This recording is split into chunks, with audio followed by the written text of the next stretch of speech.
Eyewitness News. Well, the campus of the Bahamas Agricultural and Marine Science Institute set to receive a facelift, paving the way for students to resume face-to-face learning. Our Leah Cooper traveled to North Andros today and filed this report. After little to no activity on BAMSI by the former administration, work is finally expected to recommence. Shortly after coming to office, Agriculture Minister Clay Sweden likened the agriculture school's campus to a ghost town. But more activity is now expected at the school following Cabinet's decision to approve additional funding to complete the North Andros campus. In the meantime, classes remain virtual, according to BAMSI Chairman Terrell Young. Because we have the new contractors who are just been mobilized to complete BAMSI finally. So we have the cluster of classrooms that will be completed. We have the dormitories, female dormitories that will be completed. We also have the electrical grid infrastructure that is being completed as we speak. And then we also have the cafeteria. So the cafeteria is basically 99% completed. It's just a few things that needs to be put in place before we commission that building. The Ministry of Works is working tirelessly to get us up and running and complete it.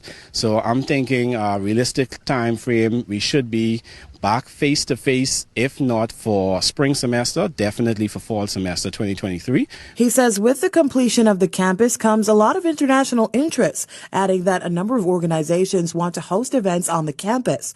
We also caught up with contractor Hugh Fowler, who spoke to the progress being made with an electricity grid that they've just begun this past Friday. For the transformer, this is a plimp that we're building for the transformer. I believe it's for all of the major buildings or all of the buildings that is on the campus. Fowler and his team is also working on the Institute's cluster of classrooms. Once I get started, like I said to the ministry, I will get started on it shortly after I finish this in 2 weeks' time, and I think it'll take about 6 to 8 weeks to complete that. They want the whole building to be painted and a lot of extra stuff to be done, 8 to 6 weeks. Fowler also expressed his excitement to finally see some motion on the campus after years of inactivity by the former administration. Oh, I even can't explain that. I'm so excited to know that, if I may say, my government is now back in swing to get something started that they started, which they want to see completed. BAMSI was founded by the Christie administration back in 2014. The campus suffered a major setback in 2015 when a fire burned down the male dorming facility.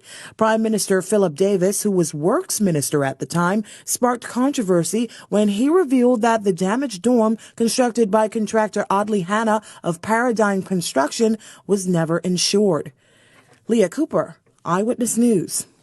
Meantime, BAMSI does have some new faculty members on the campus as they attempt to start a number of new programs, including the Institute's first piggery and poultry program.